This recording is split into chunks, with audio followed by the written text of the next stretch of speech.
महापौर बहुत बहुत स्वागत है न्यूज़ 21 में। आप सबका आपके साथ मैं हूं ऋतिका पांडे। आप सबका बहुत बहुत नमस्कार। हमारा खास बुलेटिन अपना उत्तर प्रदेश देख रहे हैं। खबर आ रही है, जी हां, यूपी की बड़ी खबरों से शुरुआत करते हैं बुलेटिन की, जो कि महावीर पार्क में शादी टूटने के बाद दो पक्षों के बीच जमकर मारपीट हुई है। घटना कल की बताई जा रही है। आपको बता दें, लड़की और लड़के पक्ष के लोग आमने सामने हो गए और लाठी डंडे से एक दूसरे पर हमला कर डाला। हंगामा इतना ज्यादा बढ़ गया कि आसपास के लोग भी दहशत में आ गए इस वीडियो को देखकर। जी आपको बता दें, इस घटना को देखने के बाद लोग परेशान थे। मौके पर कोई पुलिस मौजूद नहीं थी, जिससे स्थिति और ज्यादा बिगड़ गई। विवाद का वीडियो सोशल मीडिया पर वायरल हो गया, जिससे लोग आपस में भिड़ते हुए और मारपीट करते हुए दिख रहे हैं। स्थानीय लोग और पर्यवेक्षक इस घटना को देखकर हैरान है। पुलिस ने अब मामला दर्ज कर जांच शुरू कर दी। दोनों पक्षों को समझा बुझाकर शांत कराने का प्रयास किया जा रहा है। सीतापुर से विनीत सिंह की रिपोर्ट।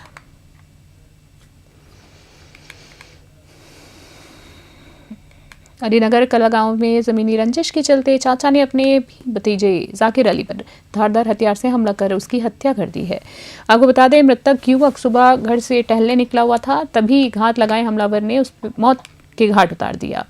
बता दें, घटना के बाद इलाके में सनसनी फैल गई है। खून से लथपथ हालत में युवक का शव घर के बरामदे में पाया गया है, जिससे परिवार में कोहराम मच गया है। स्थानीय लोगों ने तुरंत पुलिस को सूचना दी। मौके पर पहुंची पुलिस ने जांच पड़ताल शुरू कर दी और हत्या में शामिल एक आरोपी को गिरफ्तार कर लिया है।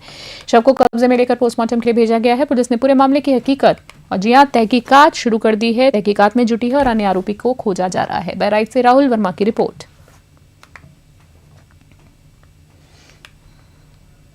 फकरपुर क्षेत्र की सड़कें गड्ढों में तब्दील हो चुकी हैं और राहगीरों के लिए मौत का सबब बन गई हैं। आपको बता दें, कोदही कनेरा मार्ग समेत आसपास के 2 दर्जन गांवों की सड़कें 5 साल से खस्ता हाल है। बावजूद इसके प्रशासन ने अभी तक कोई ध्यान नहीं दिया है।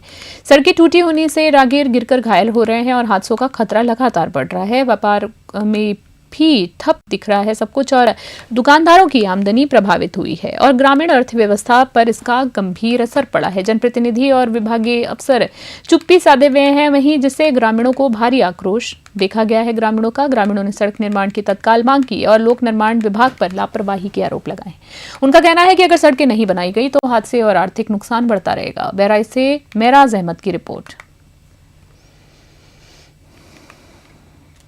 जुगेल थाना क्षेत्र के भीतरी गांव पहाड़ी इलाके में 24 अक्टूबर की देर रात तेज रफ्तार पिकअप वाहन पलट गया। वाहन में सवार श्रद्धालु आपको बता दें, जिरही माता के दर्शन करके लौट रहे थे। हादसे में 3 बच्चों सहित 16 लोग घायल हुए हैं। स्थानीय लोगों ने तुरंत राहत बचाव काम शुरू किया। घायलों को एम्बुलेंस और निजी वाहनों से सामुदायिक स्वास्थ्य केंद्र चौपन लाया गया है। डॉक्टरों ने सभी को प्राथमिक उपचार किया, जबकि 13 गंभीर घायलों को बेहतर इलाज के लिए जिला अस्पताल रेफर किया गया। घायलों ने बताया कि चालक तेज गति से वाहन चला रहा था और नशे में होने की आशंका भी है। वहीं ओबरा के क्षेत्राधिकारी हर्ष पांडे अस्पताल पहुंचे और मामले की जानकारी ली है। जुगेल पुलिस ने वैधानिक कार्रवाई शुरू कर दी है। सोनभद्र से संतोष नाहनी की रिपोर्ट। देखिए, दिनांक 24 अक्टूबर को आज ग्राम जमुल तेजबली विश्वकर्मा का परिवार है, वो जिरही देवी मंदिर है जो अंतर्गत थाना जुगेल पड़ता है, वहाँ पे दर्शन के लिए आए थे। दर्शन करने के उपरांत वो वापस लौट रहे थे।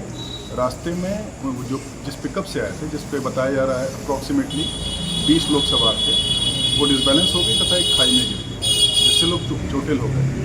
उन्हें सबको CHC चौपन लाया गया। यहाँ मेरे डॉक्टर साहब से बात हुई है, सबको सिंपल इंजरीज है। हालांकि बेहतर उपचार के लिए उन्हें जिला अस्पताल यहाँ से रेफ़र कर दिया गया। अभी तक टोटल 13 लोगों को यहाँ से रेफ़र कर दिया गया है। सबको सिंपल इंजरीज है।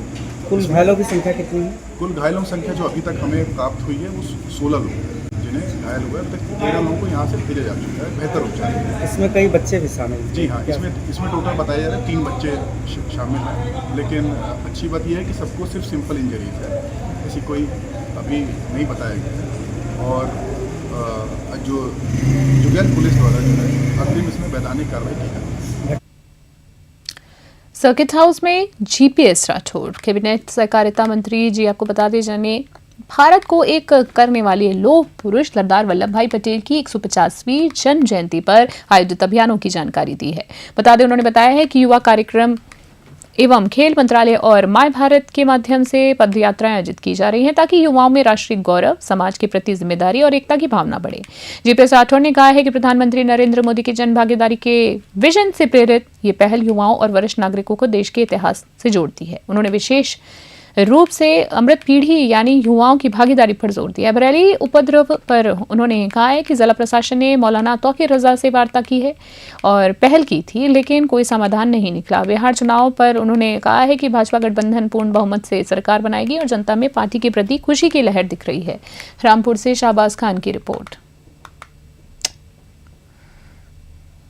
चुनाव को लेकर चर्चा कुछ देखिए, बिहार में एनडीए की प्रचंड बहुमत की सरकार बनने जा रही है और विपक्ष का, राष्ट्रीय जनता दल का सुपड़ा साफ हो रहा है। जिस तरीके से उन्होंने जंगल राज बिहार में दिया है, बिहार का विकास अवरुद्ध हो गया था, बिहार एक बीमारू राज्य बनकर रह गया था।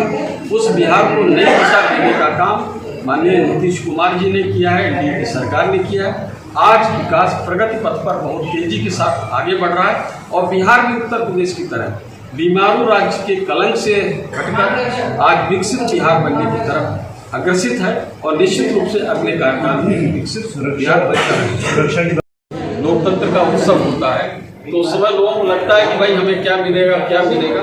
जिस तरीके से उनको होली दिवाली को अपेक्षा रहती है कि कुछ हमको मिलेगा, तो नागरिकों को अपेक्षा रहती है कि चुनावी उत्सव में कुछ उनको गिफ्ट मिलेगा, उपहार मिलेगा। तो निश्चित रूप से उसी प्रकार से पॉलिटिकल पार्टी सोचती है। इसमें केवल भारतीय जनता पार्टी नहीं, कांग्रेस पार्टी भी वही सोचती है, राष्ट्रीय जनता दल भी वही सोचती है। आप पार्टी ने तो भरमार लगा दी थी, वो अलग की बात है, उनकी ताल गई नहीं, लेकिन ये थोड़ा सा रहता है पब्लिक के उसके लिए और इस पर थोड़ा सा व्यवस्थित और होना चाहिए। इसमें माननीय निर्वाचन आयोग को देखना चाहिए कि किस तरीके से करना। लेकिन चुनाव बातचीत से भी मसला हल हो सकता है। वो तो जेल में थे उस समय, उनको शायद पता नहीं होगा, लेकिन मुझे पता है, मैं वहां का भी प्रभारी मंत्री हूँ। बातचीत करने का सिलसिला अंत समय तक चलता रहा। ये तौकीर रजा जी से पूछिए और उनके लोगों से पूछिए कि जिला प्रशासन, पुलिस प्रशासन ने कोई भी परिस्थिति को मतलब जितना हो सकता था मैक्सिमम बातचीत करने का प्रयास किया और यहाँ तक प्रयास किया जब पता चला कि उनके घर पर वो नहीं है तो उनको प्रशासन ने खोजा कि वो कहाँ पर हैं और वहाँ पर जाके हमारे डीएम एसएसपी उनसे मिले और उनसे कहा कि भाई आप इस तरीके से उपद्रव करवा के आगे कुछ अमन चैन को आप भंग मत करो, लेकिन वो नहीं माना। और उसके बाद उन्होंने वो दुष्टता की है कि शाम को 11 बजे रात में ये आता कि समझौता हो गया, उसके बाद रात में 1-1:30 बजे की ऐसा नहीं हुआ है। तो इस तरीके से 420 करके प्रशासन को चीट कर कोई समाज में किस तरीके से रह सकता है। और जो घटना या दुर्घटना हुई है उसको सब लोग जानते हैं, लेकिन ये योगी जी का राज है। यहाँ पर इस तरीके से हम किसी का अपीसमेंट नहीं करना चाहते, तुष्टिकरण नहीं करना चाहते। किसी के व्यक्ति के डर या साए में किसी एक नागरिक को रहने नहीं देंगे। हर कोई नागरिक स्वतंत्रता पूर्वक आजादी के साथ यहाँ पर रहेगा, बिना किसी डर के, बिना किसी भय के। मंत्री जी, आजम खान ने जेल से अगर आपको ऐसा लग रहा तो आप बताइए कि आदर्श पे नहीं चल रही। क्या सरदार वल्लभ भाई पटेल जी ने सपना नहीं देखा था कि कश्मीर को एक करेंगे? उनके आदर्शों पे, उनके पक्षिंदों पर चलने का काम कर रहे हैं। नशा मुक्ति के लिए हम लोग लगातार देख रहे हैं, उसके लिए प्रयासरत हैं और किस तरीके से हमने हमारे स्वच्छता लाने का काम किया है, किस तरीके से इस देश में, इस प्रदेश में वीआईपी कल्चर को हमने खत्म करने का काम किया, जिसकी आज चर्चा भी नहीं होती है। माननीय प्रधानमंत्री नरेंद्र मोदी जी हुए, उन्होंने लाल बत्तियाँ हटवाई गाड़ियों में से मंत्रियों के। बाद में मुख्यमंत्री योगी आदित्यनाथ जी भी, उन्होंने लाल बत्तियाँ हटवाई। तो ये हमारे आदर्श पुरुष हैं, राष्ट्रनायक हैं, उनके आदर्शों पे ही चलकर हम आगे बढ़ने का 1856 जो लोग। और अगली खबर मिर्जापुर से देख रहे हैं जी। आपको बता दें, जहां सिंचाई विभाग कार्यालय प्रांगण में प्रांतीय सिंचाई नियमित कार्यभार श्रमिक उत्तर प्रदेश के कर्मचारी क्रमिक धरने पर बैठे। उनका कहना है कि जनवरी 2024 से लागू नियमों के अनुसार उन्हें 2 पेंशन, ओपीएस और एनपीएस का भुगतान किया जाना चाहिए, जबकि एनपीएस जो जीएपीएफ खाते में परिवर्तित किया जाना चाहिए। कर्मचारियों का आरोप है कि वित्तीय अनियमितताओं के चलते ये कार्रवाई नहीं की जा रही है। मुख्यालय पर कार्यरत श्रमिकों को शासन देश के अनुरूप पारिश्रमिक का भुगतान नहीं किया गया है। इसके अलावा संघ के भवन पर अवैध कब्जा और सेवानिवृत्त राशि की कटौती भी की जा रही है। दैनिक श्रमिक महासभा के कर्मचारी धरने पर बैठकर इन मांगों को लेकर सरकार से समाधान की गुहार लगा रहे हैं। उन्होंने चेतावनी दी है कि यदि समस्याओं का समाधान नहीं किया गया तो वह आने वाले दिनों में भूख हड़ताल करने पर मजबूर होंगे। मिर्जापुर से एसएन यादव की रिपोर्ट। हम बता दें कि अभी जो आप देख रहे हैं ये कर्मचारी जो यहाँ पे धरने प्रदर्शन अनशन पे बैठे हुए हैं, इनकी जानकारी के पश्चात हमने संबंधित अधिकारी को, चाहे वो सिरसीबांध प्रखंड हो, चाहे एमसीडी के अधिकारी हो, चाहे चुनार प्रखंड के अधिकारी हो, उनको फोन लगाया गया। तीनों अधिकारियों का नंबर गया लेकिन नंबर उठा नहीं। आगे हम अधिकारियों से बात करके आपको बताएंगे कि वो इनके इस समस्या पे क्या कार्रवाई कर रहे हैं। इस समय जनपद मिर्जापुर के सिंचाई विभाग के ऑफिस में हम मौजूद हैं। हम आपको दिखा रहे हैं यहाँ पे प्रांतीय सिंचाई नियमित कार्य प्रभारी दैनिक श्रमिक महापरिषद की कर्मचारी पिछले कई दिनों से क्रमिक धरने प्रदर्शन पर बैठे हैं। हम आपको ये तस्वीरों को दिखा रहे हैं, आप इनको देखिए। जिन्हें सरकार वरिष्ठ नागरिक की बात करती है, ये वही वरिष्ठ नागरिक है जो एक समाज को मार्गदर्शन देते हैं। लेकिन आज ये कई दिनों से ये कर्मचारी यहाँ पे धरने प्रदर्शन पे बैठे हुए हैं। अपनी सेवा करने के पश्चात इनकी क्या मांगे हैं, इनके अंदर ये नाराजगी क्यों है कि इस अवस्था में तो व्यक्ति अपने घरों में आराम करता है, लेकिन यहाँ पर देखिएगा, तस्वीरों में देखिएगा कि ये किस तरीके से यहाँ पे हताश, निराश और इनके अंदर जो नाराजगी है विभाग को लेकर, यहाँ पर ये पिछले कई दिनों से बैठे। आइए हम इनसे बात करते हैं कि किन बिंदुओं को लेकर, किन प्रकरणों को लेकर ये यहाँ पे क्रमिक अनशन पे बैठे हुए। जी, आप लोग यहाँ पे कई दिनों से बैठे हुए हैं, क्या प्रकरण है? प्रकरण यह है कि माननीय सर्वोच्च न्यायालय में वाद चल रहा था कि इनकी पुरानी सेवाओं को जोड़ते हुए पेंशनी लाभ दिया गया। माननीय सर्वोच्च न्यायालय ने 2 सितंबर 19 को आदेश पालन कर दिया। उसके अनुपालन में राज्यपाल ने स्वीकृति प्रदान कर दी। इसके बाद 2 जनवरी 24 को शासनादेश जारी हो गया। लेकिन शासनादेश को नियम और आदेशों के विपरीत अनुपालन करके बड़े पैमाने पर वित्तीय अनियमितता की गई। तो शासन ने कर दिया, अब प्रशासन उस पर कार्रवाई नहीं कर रहा है। संबंधित विभाग के विशेषकर शासी अभियंता मिर्जापुर नहर प्रखंड, शासी अभियंता सिरसीबाग प्रखंड और शासी अभियंता सिंचाई खंड चुनार, ये तीनों खंडों का शासी अभियंता और इनके कार्यालय के संबंधित रेखाधिकारी, इन लोगों की वजह से ये प्रकरण रुका हुआ है।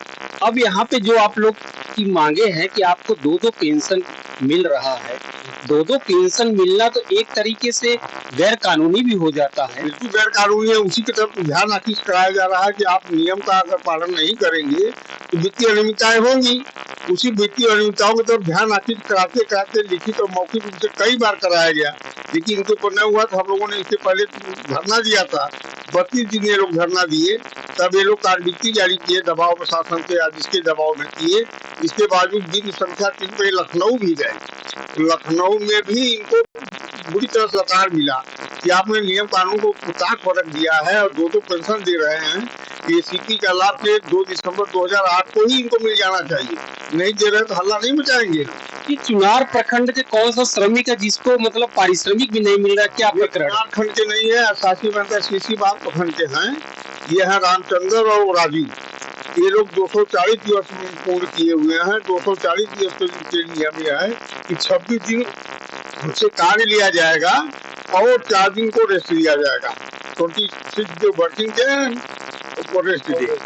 अब फुल पेंशन को तनख्वाह पारिश्रमिक दी जाएगी जो शासन द्वारा, श्रम विभाग द्वारा निर्धारित किया जाता है। उसको भी ताक पर रख करके किसी महीने 15 दिन, किसी 20 दिन और 30 चर्चा 55 महीना को तनख्वाह दी। शासन के नियम की धज्जी उड़ा रहे हैं, विभाग आदेश की धज्जी उड़ा रहे हैं और माननीय सर्वोच्च न्यायालय को भी और माननीय न्यायालय के भी आदेश को गुमराह कर रहे हैं। ये आप लोगों ने एक आरोप ये भी लगाया कि संघ का जो भवन आवंटित किया गया उस पर भी कब्जा किया गया। किस प्रखंड के लोगों ने मतलब कार्यालय वहाँ पे कब्जा है जो कि आप लोग को वहाँ पे जगह पूरा सिंचाई कार्य मंडल के जो फतहा कार्यालय परिसर है ये शासी अभियंता सिरसीबाग प्रखंड के अधीन आता है। शासी अभियंता सिरसीबाग प्रखंड ने लिखित रूप से 4 सितंबर 19 को कहा कि आपको आवास आवंटित, मतलब जो संघ भवन है आवंटित कर दिया जाएगा, लेकिन आज तक उसको हमको चाबी नहीं दी है और अपना ही कब्जा बनाया। आपने एक और बात कही है कि मतलब जो कि किसी कर्मचारी की जो बात करें जिसे आवास उपलब्ध नहीं कराया गया, लेकिन उसका आवासीय भत्ता काटा गया है। और ये कृपा शंकर तिवारी जो इस संगठन के जिलाध्यक्ष भी हैं, ये 2022 में रिटायर हो गए। इस प्रखंड के, हाँ, ये सीसीबाग प्रखंड के हैं। ये 2022 में जब रिटायर हुए तो इनको सभी सेवानिवृत्ति के लाभों का भुगतान कर दिया गया। उस समय ये नहीं कहा गया कि आपने सरकारी आवास कब्जा किया है। लेकिन 2 जनवरी 24 को जब सुप्रीम कोर्ट ने अपने आदेश पर शासनादेश हुआ 2 जनवरी 24 को, तो वो 24 जनवरी 24 के पहले ही अनुपालन सुनिश्चित करना था। तो उसके अनुपालन में 3,65,000 रुपया इनका काट लिए और कहा गया कि आप सरकारी आवास आवंटित किए हुए हैं। वो भी मामला न्यायालय में चला गया है इनके हठबाजी को कारण से, की वजह से न्यायालय में गया, जबकि इनको नियम के अनुसार इनको कोई कटौती नहीं करनी। आप लोग दोबारा ये धरने पर बैठे हैं, तो अब जैसे आप 5-6 दिन हो गए, क्या किसी प्रखंड के अधिकारी ने आप लोगों से? आज 6वां दिन है और अनशन चल रहा है, जबकि मंगलवार से आमरण अनशन में बदल जाएगा। लेकिन इसी कैंपस में आने जा बगल के अधिकारी कार्यालय के सामने है डीडीओ मिर्जापुर के, लेकिन किसी अधिकारी को फुर्सत नहीं है कि इस अनियमितताओं की तरफ ध्यान दें या इनकी समस्याओं को हल करें। कर्मचारी ये लोग रिटायर्ड अधिकांश रिटायर्ड कर्मचारी हैं, इनको सेवकों की बात है, इनके साथ बहुत बड़ा अन्याय किया जा रहा है और भुखमरी के कगार पहुंचा दिया गया है। तो इस तरीके से आपने देखा कि ये जो महाश्रमिक संघ के कर्मचारी हैं, इन लोगों की जो मांगे हैं, उन मांगों को नहीं है, समस्याएं जो समस्याएं हैं, इसमें विसंगतियां आई हैं, उन विसंगतियों को वो खत्म करना चाहते हैं और उसको लेकर यहाँ पे धरने में बैठे हुए। और यहाँ तक ये बता दें कि यहीं पे तीनों प्रखंड के अधिकारियों का कार्यालय है और इनका कहना है कि सभी आते जाते हैं, लेकिन कोई भी अधिकारी आके हम लोगों से कोई वार्तालाप नहीं किया और आगे की कार्यवाही पर कोई आश्वासन नहीं दिया। अब हम देखते हैं कि अधिकारी कब इनकी सुध लेते हैं, क्योंकि इन लोग के साथ लखनऊ भी जा चुके हैं, जहां पर इनको न्याय देने की बात भी हो गई है, लेकिन अभी तक उस पर कोई कार्रवाई नहीं किया गया है। अब तो देखते हैं इन वित्तीय अनियमितताओं को कब प्रशासन अपने सुध में लेता और ये अनियमितताओं को खत्म करता है, जिससे इनको राहत मिल सके। न्यूज़ 21 के लिए मिर्जापुर से एसएन यादव की रिपोर्ट। खबर देख रहे हैं, जहां जनपद में राष्ट्रपुरुष सरदार वल्लभ भाई पटेल की 150वीं जयंती बड़े हर्षोल्लास और राष्ट्रभक्ति के माहौल में मनाई जाएगी। इस अवसर पर 31 अक्टूबर से 25 नवंबर तक जिले भर में विविध कार्यक्रम आयोजित किए जाएंगे। जनपद के प्रभारी मंत्री और उत्तर प्रदेश सरकार की बाल विकास एवं पुष्टाहार मंत्री प्रतिभा शुक्ला ने कलेक्ट्रेट स्थित मानस सभागार में प्रेस वार्ता कर बताया है कि सरदार पटेल ने देश की 562 रियासतों को एकजुट कर अखंड भारत का निर्माण किया और हैदराबाद रियासत को भी भारत में शामिल कर राष्ट्रीय एकता का साकार किया है। आपको बता दें, मंत्री ने कहा है कि जिले में आयोजित कार्यक्रमों में स्कूल छात्राएं, छात्र, युवा संगठन, समाज सेवी और समाज के विशेष योगदान देने वाले लोग शामिल होंगे। पदयात्रा जनपद के विभिन्न स्थानों से निकलेगी, साथ ही निबंध, वाद विवाद, चित्रकला और सांस्कृतिक कार्यक्रम होंगे। और ऐसे आशुतोष अवस्थी की रिपोर्ट। सरदार वल्लभ भाई पटेल ने देश की अखंडता को जोड़ने के लिए 565 रियासतों को जोड़कर भारतीय संघ में जोड़ा और भारत को अखंड भारत बनाया। इसके तो जो उनका नज़रिया था कि सभी जाति के लोग एक साथ मिलकर कार्य करें और भारत को विकसित राष्ट्र बनाएं, तो भारत के विकास की बात हो और हम कभी टुकड़ों में ना बटें। इसीलिए जैसे हैदराबाद नहीं शामिल हो रहा था, उसको शामिल करने के लिए भी उन्होंने विशेष आग्रह किया। तो ऐसे जो लोग कहीं ना कहीं अपनी जात को लेकर या अपनी प्राथमिकता को लेकर आगे बढ़ रहे थे, उन्होंने कहा जब तक हमारा भारत अखंड भारत नहीं बनेगा तब तक हम एक तरह से मजबूत नहीं कर पाएंगे। भारत को अखंड बनाने के लिए हमें सभी लोगों को मिलकर एक साथ चलना है और हमारे तिरंगे की आन बान शान को आगे लहराना है, क्योंकि देश प्रेम से बड़ा कोई प्रेम नहीं होता है। और सरदार वल्लभ भाई पटेल जी ने देश प्रेम की प्राथमिकता दी और यही कारण है रन फॉर यूनिटी, हम सभी लोग एक साथ मिलकर साथ चलने की जो बात है उसमें कहीं ये भेदभाव नहीं आता कि आप नहीं चलेंगे और आप चलेंगे। हम सब जब मिलकर साथ चलेंगे, देश विकास की बात भी रखी जाएगी। ऐसी जात पात का कोई भेदभाव नहीं होगा। खबर देख रहे हैं, जब पौराणिक 24 कोसीय परिक्रमा शुरू हो गई है, जो 25 से 26 अक्टूबर को संपन्न होगी। परिक्रमा का शुभारंभ वंशगोपाल तीर्थ से हुआ है और ये यहीं लौटकर समाप्त होती है। मार्ग में संबल के 19 कूप और 68 तीर्थ शामिल हैं। आपको बता दें जहां जिनका दर्शन श्रद्धालु परिक्रमा के दौरान कर सकते हैं। परंपरा के अनुसार इन परिक्रमा में संतान सुख समेत सभी कामनाएं पूर्ण होती हैं। आपको बता दें वंशगोपाल तीर्थ का धार्मिक महत्व भी प्राचीन है। मान्यता की बात करें तो 5200 साल पहले भगवान कृष्ण ने रुक्मणी का हरण कर यहीं विश्राम किया था। आपको बता दें कदम का वो पेड़ और भगवान विश्वकर्मा द्वारा ब्रह्मा जी के आदेश से निर्मित प्राचीन मंदिर यहीं स्थित है। परिक्रमा मार्ग को प्रशासन ने कब्जे से मुक्त कराया है। सुबह से ही श्रद्धालु तीर्थ की ओर रवाना हो चुके हैं। वहीं स्थानीय प्रशासन ने तीर्थ के संरक्षण और सुचारू संचालन के लिए विशेष इंतजाम किए हैं ताकि श्रद्धालु सुरक्षित धार्मिक विधि के अनुसार परिक्रमा पूरी कर सके, संपन्न कर सके। संबल से सोनू आश्रय की रिपोर्ट। ये बहुत पौराणिक है, बहुत ऐतिहासिक है, इसकी बहुत मान्यता है। आज के दिन यहाँ से इस फेरी का आरंभ होती है फेरी, और ये चंद्रेश्वर पर जाकर के रात्रि विश्राम करती है और फिर अगले दिन यहाँ वंशगोपाल पर आकर ही इसका समापन होता है। ये मान्यता ऐसी है कि यहाँ आने के बाद लोग जो अपनी मनौती मांगते हैं इसलिए यहाँ से लाखों हजारों यात्री रात्रि से आने शुरू हो जाते हैं और सुबह 3-4 बजे से तो यहाँ कुंड में स्नान करके और मंदिर की और संबल के अंदर 68 19 कूप है और 24 कोसीय परिक्रमा है। आज उसी की दीपावली के बाद चतुर्थी पर और पंचमी पर यह 24 कोसीय परिक्रमा की जाती है। आज से 20 वर्ष पूर्व इस परिक्रमा में हमारी समिति के द्वारा 5 लोगों के माध्यम से हमने से यात्रा का विधि रूप से शुभारम्भ किया था। परिक्रमा होती थी 1-2 आदमी 4 आदमी, क्योंकि बीच में मुगल शासन आया था। उन मुगल शासन के कारण हमारी परिक्रमा को तहस-नहस कर दिया गया था, तोड़ दिया गया था, नष्ट कर दिया गया था, उस पर कब्जे कर लिए गए थे और हमारे भक्त बहुत परेशान थे। हमारी माताएं, बहनें, बच्चे, बुजुर्ग वो अपने खेत की मेड़ों पर होकर जाते थे।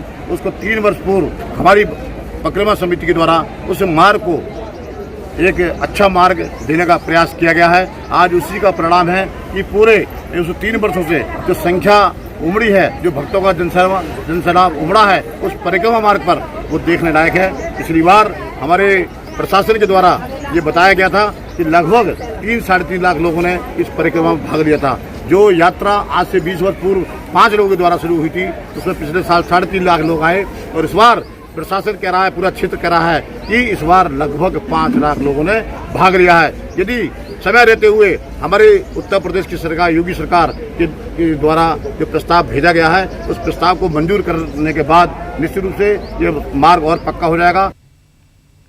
खास बुलेटिन में फिलहाल के लिए इतना ही। देखते रहे, बने रहे न्यूज़ 21। फिलहाल के लिए नमस्कार।